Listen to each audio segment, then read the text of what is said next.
Morning students, today we are going to do our subject EVS and chapter number 2.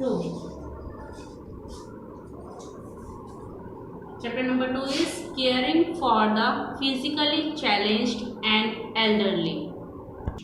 Now we will start reading. God has gifted us with a wonderful body.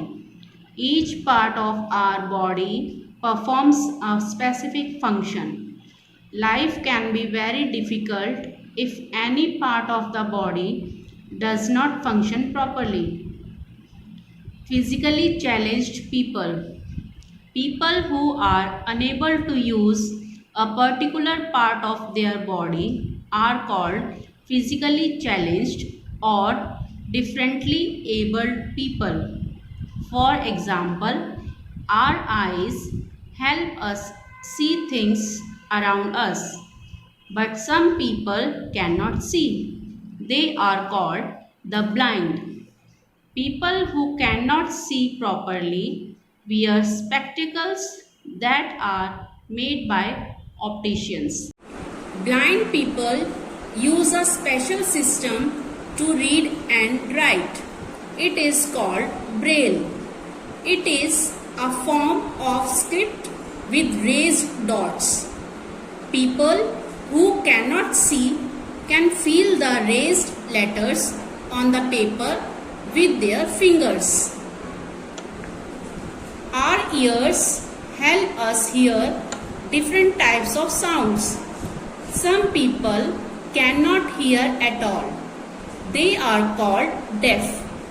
Some people have difficulty in hearing. They use hearing aids to hear properly. Some people are unable to speak. They are called dumb. Deaf or dumb people communicate with special sign language. It helps them express themselves and understand what others are saying by observing the movement of hands and facial expressions. Care for physically challenged people. Always help them. Never make fun of them. Never let them feel depressed.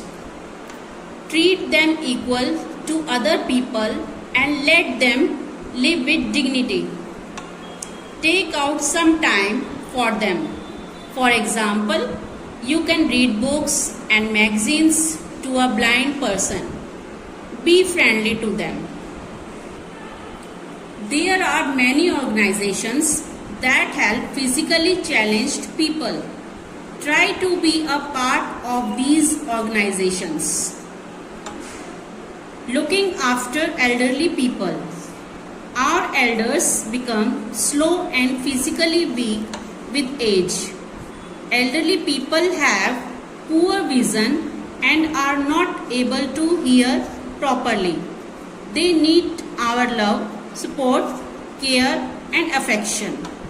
We should always love and respect elderly people. We should always help them. We should spend some time with them. We should take them to the doctor when they are sick or unwell. We should go for a walk with them. We should read newspapers or magazines to them. We should never hurt their